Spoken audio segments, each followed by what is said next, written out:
السلام علیکم ورحمۃ اللہ۔ سورہ آل عمران کی 52 نمبر آیت 52 آج تفسیر نور میں ملاحظہ فرمائیں۔ بسم اللہ الرحمن الرحیم۔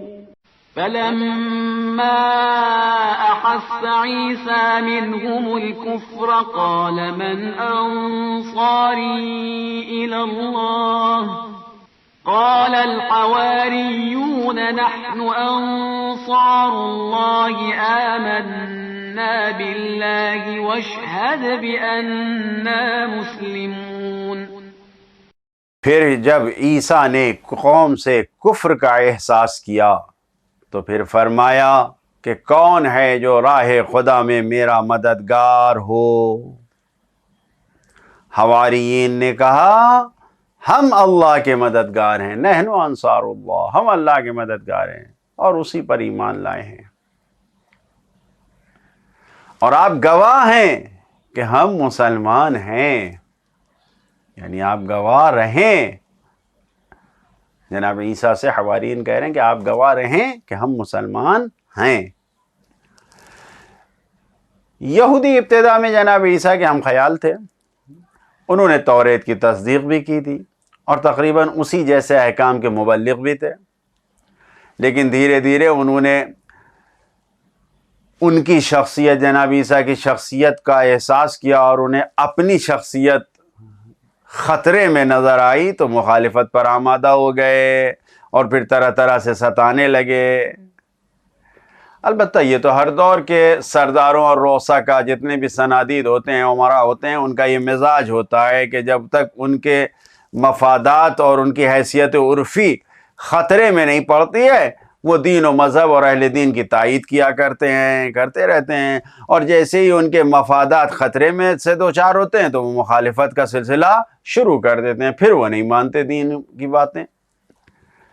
حضرت امام جعفر صادق علیہ السلام ارشاد فرماتے ہیں کہ حضرت عیسیٰ یہودیوں کے کفر آمیز باتوں کو خود سنتے تھے، باقاعدہ، یعنی ان کے کانوں تک آواز آتی تھی، وہ کفر آمیز گفتگو کرتے تھے۔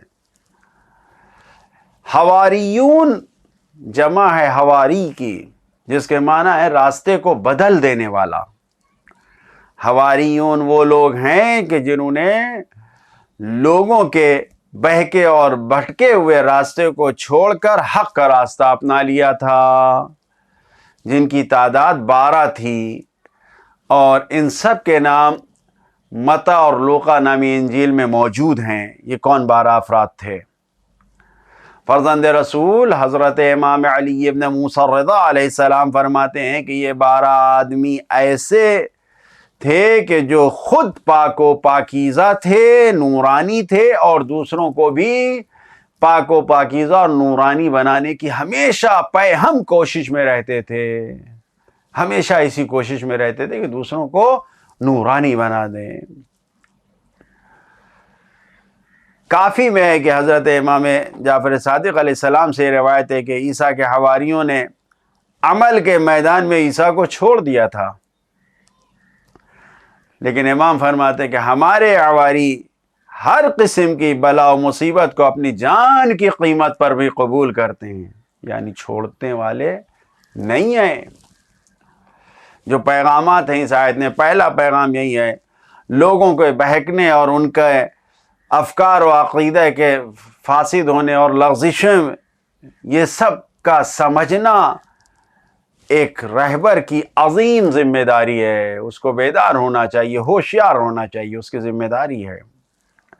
دوسرا پیغام، عیسیٰ اپنی سانس سے مردوں کو زندہ کرتے تھے۔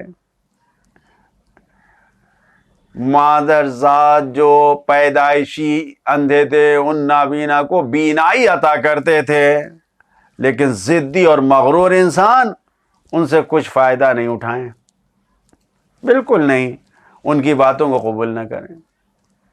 عجیب بات ہے۔ تیسرا پیغام، انبیاء ضدی کافروں سے روبرو تھے، اور ان کے یاور و انصار بھی انبیاء کے بہت کم تھے۔ چوتھا پیغام، تقوی کو چھوڑ دینا اور رہبر کی بات کو نہ ماننا اپنے رہبر اور اپنے پیشوا کی بات کا نہ ماننا، اطاعت نہ کرنا، یہ خود ایک قسم کا کفر ہے، یہ کفر ہے، انسان کافر ہو جاتا ہے اس کام سے۔ پانچواں پیغام، با وفا ساتھیوں کو پہچاننا، انہیں پہچان کر الگ کرنا اور پھر ان کے اوپر کام کرنا، ان کی تربیت کرنا، انہیں منظم کرنا تاکہ وہ حق کے ساتھ رہیں اور باطل کو الگ کر سکیں، حق سے دور کر سکیں، خود کو دور رکھ سکیں، باطل سے دور رہ کر حق کا ساتھ دے سکیں۔ یہ ایک رہبر کی عظیم ذمہ داری ہے ان کام کو انجام دینا۔ ایسا رہبر جو اپنی تحریک کو کامیاب بنانا چاہتا ہے، اس کے لیے ضروری ہے کہ وہ اپنے باوفا ساتھیوں کو پہچان کر ان پر کام کرے۔ چھٹا پیغام، اپنے رہبر سے تجدید بیعت کرنا، یہ ایک دینی، سیاسی، سماجی، معاشرتی وظیفہ اور ذمہ داری اور ارزش و قیمت ہے اس کی، اس کام کو کرنا کہ ہمیشہ انسان تجدید بیعت کرتے۔ اب یہ کہہ رہے ہیں کہ نحن انصار اللہ، یعنی ہمیشہ عیسیٰ کے حواری خود کو ظاہر کر رہے ہیں، بتا رہے ہیں کہ ہم آپ پہ بیعت کرتے ہیں، ایمان رکھتے ہیں۔ ساتواں پیغام، انبیاء لوگوں کو اللہ کی طرف بلاتے تھے، اپنی طرف نہیں بلاتے تھے۔ من انصاری الی اللہ، اللہ کی طرف کون ہے میری نصرت کرنے والا، یعنی اللہ کی طرف بلاتے تھے، خود کی طرف نہیں۔ یہ نہیں کہا من انصاری الیہ، کون ہے جو میری طرف مدد کرے، الی اللہ، اللہ کی طرف مدد کرے۔ آٹھواں پیغام، اللہ کی طرف بلانے والوں کی نصرت و مدد کرنا، ان کی آواز پر لبیک کہنا، یہ خود اللہ کی نصرت اور مدد کرنا ہے، یہ خود اللہ کی آواز اور ندا پر لبیک کہنا ہے۔ نواں پیغام، اپنے رہبر کی نصرت اور حمایت میں پیش رہنا، سبقت حاصل کرنا، یہ قیمتی باارزش عمل ہے۔ جناب عیسیٰ پر ایمان رکھنے والے ان کے طرفدار بہت تھے، لیکن حمایت میں پیش رہنا یہ صرف حواریون کا کام تھا۔ اسی لیے خداوند عالم نے ان کے پیش رہنے کی وجہ سے اللہ نے ان حواریوں کی تعریف کیا ہے۔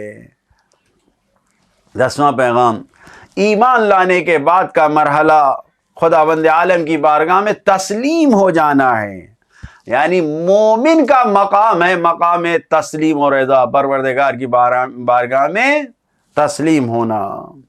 11واں پیغام، انبیاء گواہ اور شاہد ہیں، قیامت میں وہ ہمارے اعمال کی گواہی دیں گے۔ اللہ سے دعا کرتے ہیں کہ ہم سب کو انبیاء کی اطاعت کرتے ہوئے ان کے حامیوں میں، اپنے رہبر و پیشوا کی اطاعت کرتے ہوئے ان کے حامیوں میں قرار دے۔ والسلام علیکم ورحمۃ اللہ وبرکاتہ۔